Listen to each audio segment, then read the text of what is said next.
Boa noite. Hoje vamos começar o Jornal Nacional.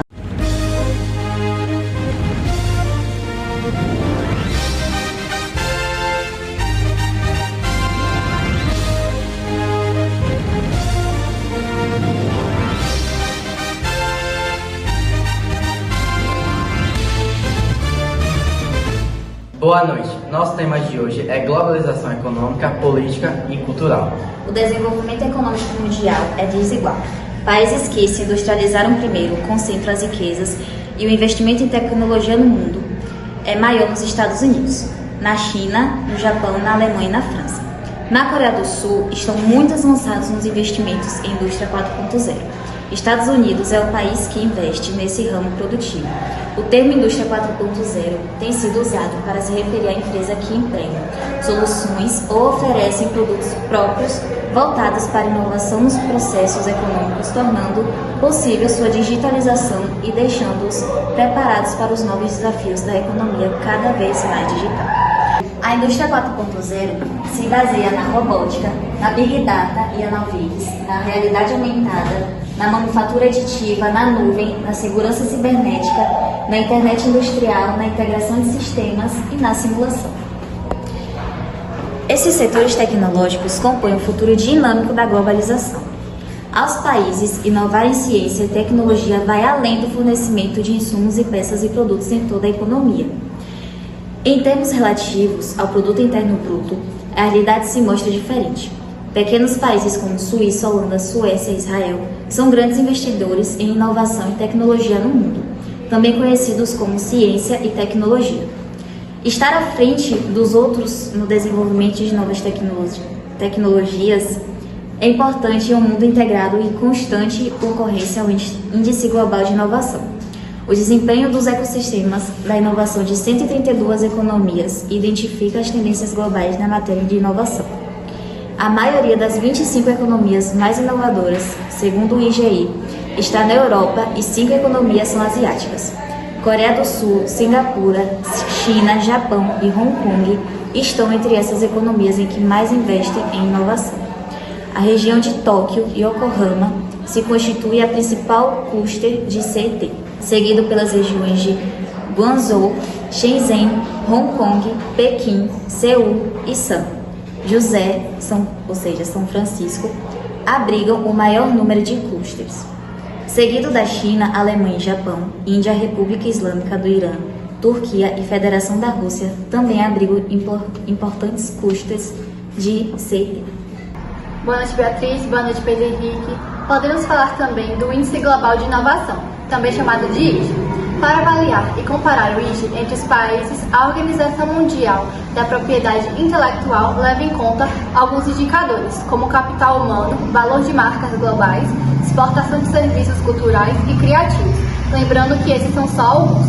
E podemos fazer uma ligação com a industrialização, que seus níveis são importantes para a análise dos dados, referentes à inovação, ciência e tecnologia.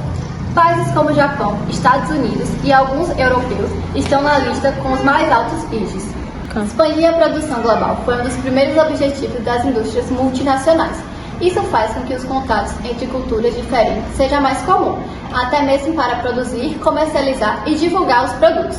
Tornar global um produto e vendê-lo para o maior número de consumidores é essencial para promover o desenvolvimento econômico. Uma forma que as empresas usam para promover é a propaganda, o marketing. A difusão da cultura de massa faz parte da globalização cultural, fortemente influenciada pelos Estados Unidos e a expansão do American Way of Life, estilo de vida americano, para grande parte do mundo. Agora eu vou passar a palavra para a Amanda. Boa noite, Sabrina. Então, essa invasão cultural estadunidense tem uma participação efetiva difundida pelos grandes grupos de mídia e é divulgada pelo cinema, propaganda, séries e etc. Nas produções cinematográficas, as figuras de heróis e anti-heróis foram construídas para manter a hegemonia do país no mundo, como exemplo a Guerra Fria, em que os heróis são capitalistas, e os anti-heróis são socialistas. Então, a moda também passa por toda uma divulgação nos filmes de Hollywood. Comportamentos de um país de clima temperado passam a ser modelo para todo o mundo. Toda a moda produzida em centros importantes como Paris e Londres são referências para o resto do mundo. Esse processo de aculturamento imposto pelos Estados Unidos não é novo. Antes desse país, outros tentaram, com sua hegemonia cultural, dominar territórios como Reino Unido e França. Temos como exemplo a língua inglesa, em que ela se torna universal.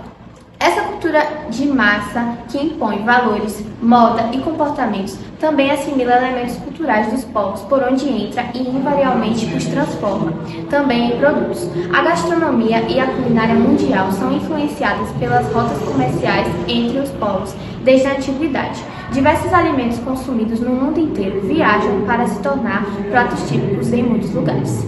Agora vou passar a palavra para Giovanna. Boa noite, Amanda. Vou falar um pouco agora sobre a cultura, a gastronomia e culinária mundial. Esse intercâmbio foi necessário para matar a fome de populações. A batata américa andina virou prato típico nas ilhas britânicas e em outros países europeus. A comida em grande parte do mundo tem alimentos com diversas origens. Produtos de culinária com escala abrangência maior, como a pizza de origem italiana, receberam formas diferenciadas e sabores adequados às culturas locais. A comida japonesa se internacionaliza e ganhou novos sabores em diversas partes do mundo. No Brasil, por exemplo, esses sashimi foram ligados a elementos da gastronomia nacional e os diferenciais originais japoneses. Os pratos típicos mexicanos, como o taco e o guacamole, se popularizaram nos Estados Unidos e não comercializados em linhas de fast food em muitos países. O mesmo aconteceu com produtos de origem chinesa, indiana, árabe e turca. O intercâmbio cultural das sementes de plantas e criações de animais também contribuiu para a disseminação de culturas alimentares diferenciadas e a culinária típica de cada um dos lugares recebeu influência na forma de preparo das comidas, agregando temperos e especiarias, produzindo em diversas partes do mundo. Ao longo da história, a tentativa de homogeneização cultural provocou a formação de novos valores culturais híbridos, com a globalização e o processo se tornou mais amplo e mais rápido. O acesso ao mundo cultural com diversidade de valores culturais de cada povo e etnia, como ritmos, músicas e artes populares, fez surgir novos elementos híbridos. O hibridismo cultural acontece quando fontes culturais entram em contato e fazem surgir outras manifestações que assimilam a característica das originais. As infinitas informações da internet aumentaram o acesso a diferentes culturas mundiais. Nessas novas culturas híbridas, há um misto de inovação e de resistência. Agora, no próximo tema que queremos abordar são redes sociais. As redes sociais no ambiente online são sites e aplicativos que operam em níveis diversos, como profissional, de relacionamento, dentre outros, mas sempre permitindo o compartilhamento de informações entre pessoas ou empresas. No ramo empresarial, as redes sociais são usadas como meio de marketing e propaganda. As redes sociais te ajudam a facilmente se relacionar entre si, mas ao mesmo tempo que as redes sociais aproximam pessoas, a exposição de dados pessoais pode levar a grandes consequências à personalidade das pessoas. Ataques preconceituosos, discriminação racial, homofobia e intolerância religiosa são um dos diversos problemas que pode ocorrer em redes sociais e que traz diversos problemas psicossociais para as pessoas. Agora vamos falar com o técnico em serviço de internet, Nicolas Moreira. Boa noite, Pedro Henrique. Boa noite, Beatriz. Agradeço a oportunidade. Bom, agora eu vou falar um pouco sobre o controle social na internet. As redes sociais, elas garantem a criptografia de todas as informações para dar segurança aos usuários da internet.